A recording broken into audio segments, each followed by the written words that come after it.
Alors, Kotlin c'est maintenant, donc je vais vous expliquer pourquoi.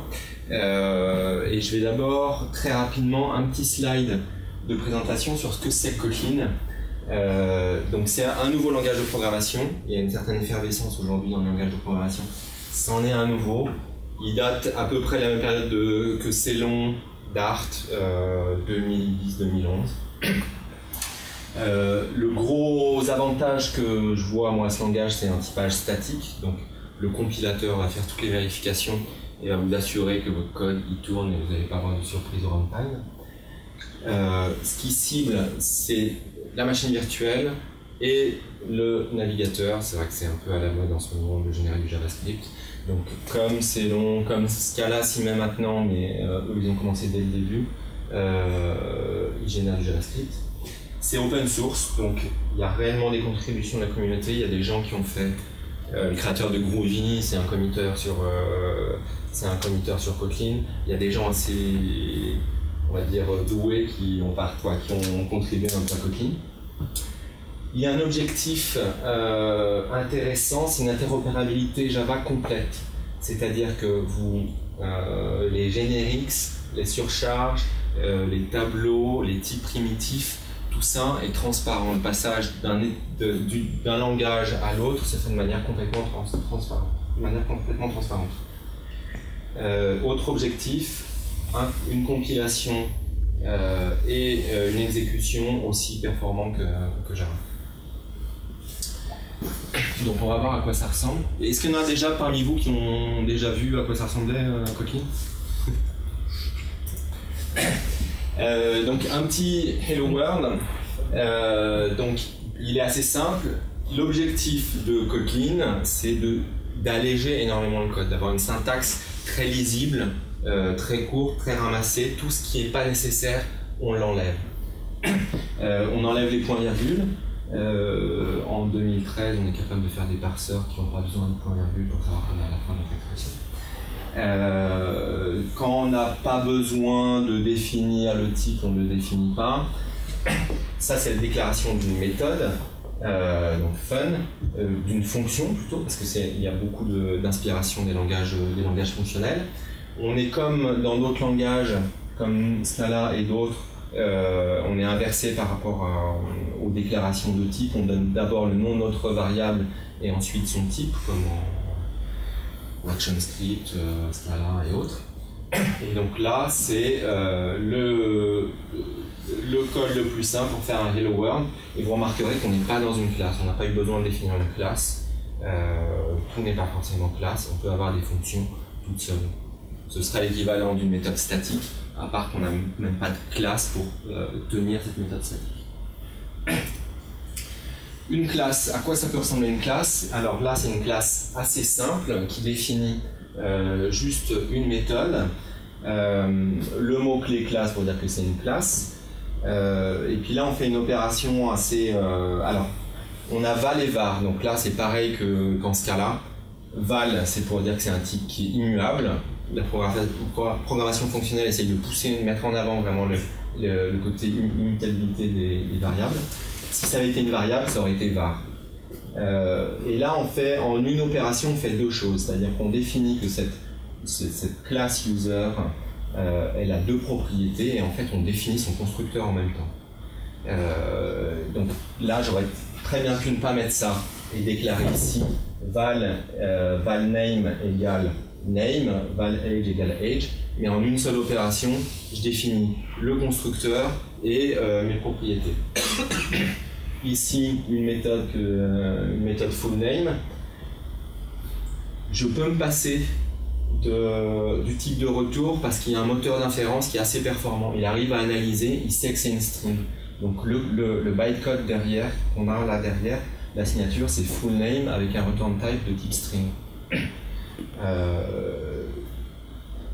À partir du moment où on ne renvoie qu'une seule ligne, on peut écrire égal, et donc là on a une string avec, comme dans d'autres langages, la possibilité de soit faire référence à une variable, soit même avoir un morceau de code ici. Donc là on comprend assez vite, on n'est pas perdu dans le code, on comprend assez vite ce qui se passe.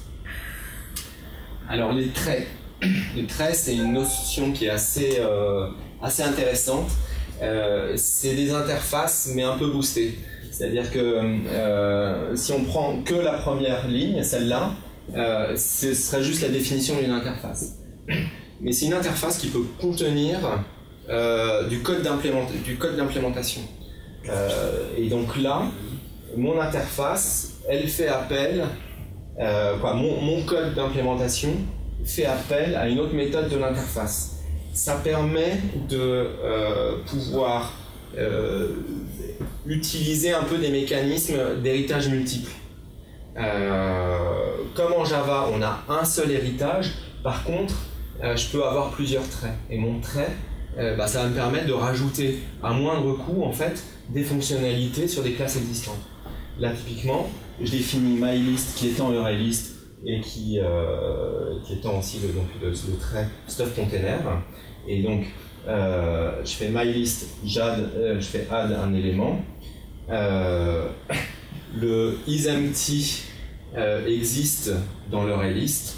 Je peux directement appeler contentStuff et il est capable d'appeler le isEmpty de la classe de l'URLList. Donc ça permet assez facilement de rajouter des fonctionnalités. Alors ça c'est quelque chose qui est aussi assez intéressant, qui est quelque chose qui existe en C#, qui existe en Objective-C. C'est la possibilité de rajouter des fonctionnalités à du code qu'on n'a pas forcément développé. Donc dans certains contextes, ça permet de faire des raccourcis très, très intéressants. Typiquement, là, on va aller rajouter une méthode à string. String, c'est une classe final, et ben on va quand même aller lui rajouter une méthode. On va lui rajouter une méthode qui renvoie un itérateur. L'implémentation de notre itérateur, ici, c'est de dire l'itérateur qu'on va renvoyer, c'est un itérateur de caractères. Donc là, on a l'implémentation, c'est assez standard.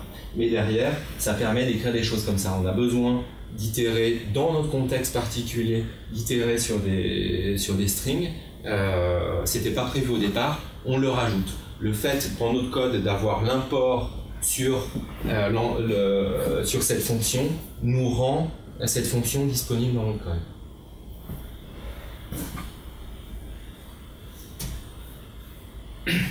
Alors ça, c'est des choses qu'on retrouve dans un certain nombre de langages, donc il n'y avait pas en Java jusqu'à maintenant. Le fait de définir une fonction, c'est l'équivalent d'une fonction, d'une Anonymous, d'une implémentation d'une Anonymous class en fait. Là, on passe en paramètre une fonction à une autre fonction, donc ça c'est des choses assez classiques. Donc au début, quand on arrive de Java, on ne connaît pas forcément toutes les folds, les maps, etc. Mais ça va quand même assez vite. La fonction map appliquée sur une liste, en fait, elle effectue une transformation sur les objets qui lui sont passés. À partir du moment où il y a notre objet contient un seul élément, ici c'est une URLList de type user, on n'est pas obligé de définir la fonction en entier. On peut faire comme en Groovy, utiliser le mot-clé it, qui permet de référencer directement l'élément. Donc là, en fait, ça c'est l'équivalent de faire un itérateur en fait sur tous les éléments de ma classe, d'appliquer une fonction de transformation qu'on pourrait avoir en Guava, par exemple, avec le transform de Guava, et puis de renvoyer ça dans une autre collection. Et donc là, le moteur d'inférence, à nouveau, on n'a pas besoin de lui déclarer ce que c'est que age, mais il sait que ici, on est sur une liste de int.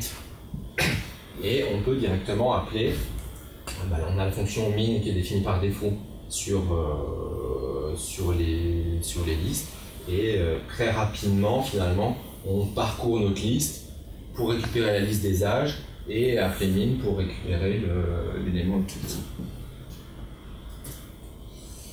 Alors ça c'est un petit peu plus compliqué, mais ça montre la puissance du langage. Donc il y a un pattern matching qui n'est pas aussi puissant que Scala, mais pour le coup il est beaucoup plus simple.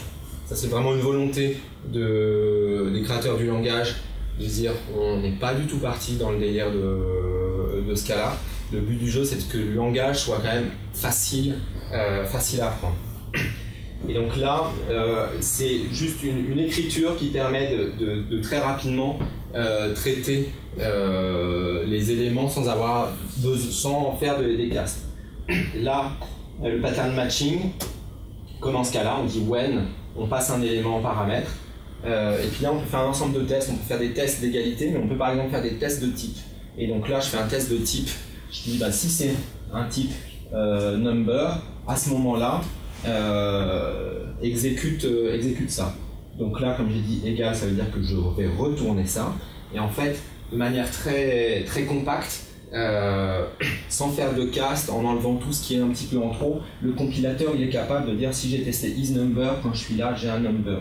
Donc, dans le cas number, la propriété value existe. Dans le cas d'une somme, j'ai une propriété left et une propriété right, donc je peux les appeler. Et le compilateur est capable de faire ça. Alors, la raison pour laquelle je disais Kotlin c'est maintenant, c'est pour ça, c'est-à-dire que oui, mais ces langages c'est bien, c'est pour le futur, etc. Non, en fait, c'est aujourd'hui déjà en production. Il y a Predish, vous connaissez peut-être, qui fait des présentations avec des animations. Ils ont 30 millions d'utilisateurs. Aujourd'hui, ils utilisent beaucoup le langage. Aujourd'hui, toute la partie développement, développement en cours, tout le nouveau code qu'ils font, ils parient sur Kotlin et ils font un maximum sur Kotlin. Ça, c'est un jeu sur Facebook qui a 10 000 utilisateurs par jour.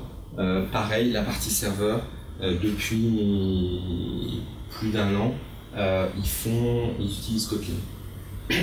Il y a vraiment une efficacité dans l'écriture de Kotlin qui le rend intéressant et qui fait que c'est utilisé. Donc pour vous montrer que ça marche, réellement, j'ai fait un petit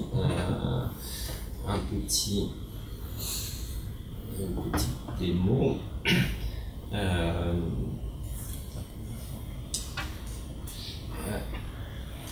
Donc là j'ai codé juste pour montrer qu'en termes la compatibilité était réelle.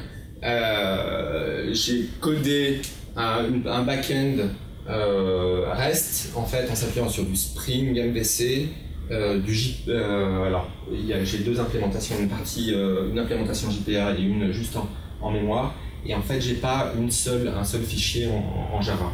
Je fais la configuration via des classes qui sont des classes Kotlin et tout mon code est en Kotlin.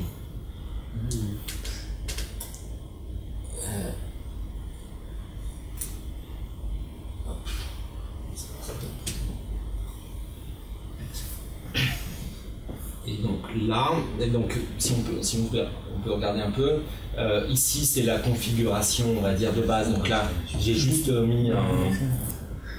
j'ai étendu un adapteur pour pouvoir utiliser Angular côté client.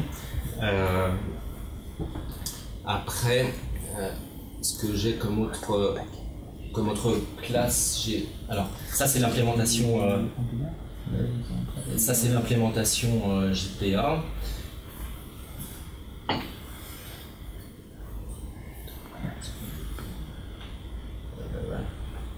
J'ai une machine qui est un peu... Tiens, la machine. Il y a une machine plutôt.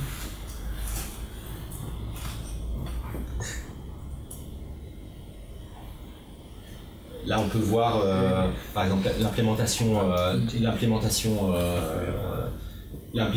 mémoire, c'est juste ça. L'implémentation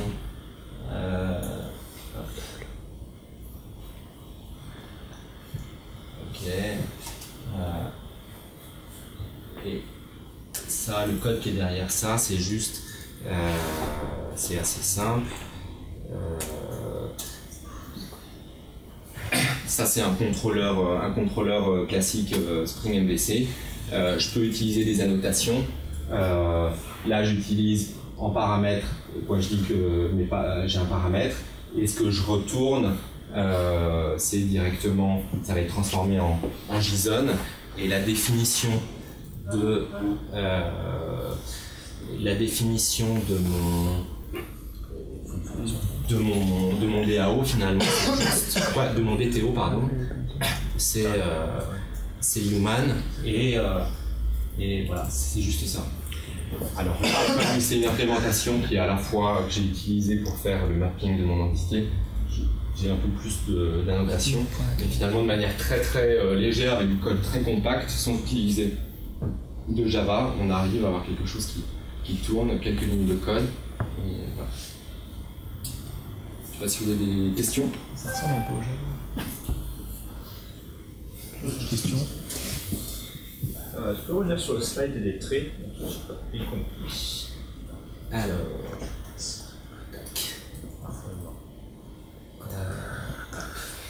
T'as ton trait, donc Stuff Container. Ouais. Comment ils peuvent connaître isEmpty? Non, ça c'est. Ça tu définis le isEmpty. C'est toi qui le définis. Il n'y a pas d'implémentation. Mal lu, c'est bon. Moi j'ai vu que tu avais mis des points d'interrogation, des points d'exclamation. Alors, ouais. Le double point d'exclamation. Ouais, tout à fait. Alors c'est un élément que j'ai pas traité ici. C'est-à-dire que dès le départ, Kotlin gère les nuls et les not nuls. Donc il différencie en fait dans le code au niveau du langage un type qui est nullable et un type qui n'est pas nullable. Typiquement ici, la liste qui est égale à mylist, le type c'est mylist. Ce serait mylist point d'interrogation peut être nul si, et là on avait mis nul par exemple. Et donc quand on fait le passage de Java à Kotlin, et qu'en Java on gère pas, sauf si on a mis des annotations, on gère pas le côté nul ou not nul, on va lui mettre les deux points d'exclamation pour dire ouais, là je suis sûr, je prends le risque d'avoir un nul pointer, là j'aurai quelque chose au moment où je vais l'interroger. Après il y a une autre façon, c'est-à-dire que si vous utilisez une librairie et que vous allez utiliser souvent et que vous ne pouvez pas avoir les points d'exclamation, vous allez annoter en fait votre librairie. Et donc il y a des annotations qui vont être rajoutées sur votre librairie, puis après vous allez pouvoir l'utiliser comme ça de manière plus propre. Il y a un outil qui lui permet d'analyser le bytecode et d'aller positionner lui tout seul les annotations en disant ça c'est not nul, ça c'est nul, ça c'est not nul, etc. Et donc comme ça, quand on est dans notre code, on est encore plus propre, on n'a pas ces points d'exclamation qui viennent un peu cacher la lecture. Ouais.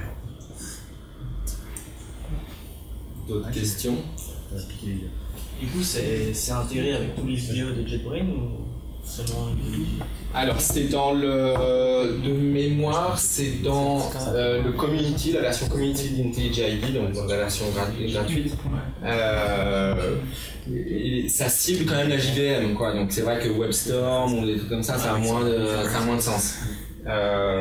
Après, c'est vrai que comme il y a une compilation qui est faite en JavaScript, pourquoi pas. Faut savoir que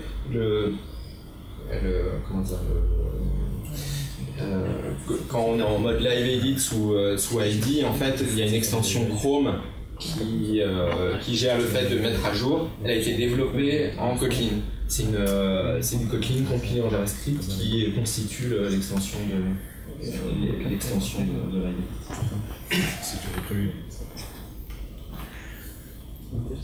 Quoi? Les tests.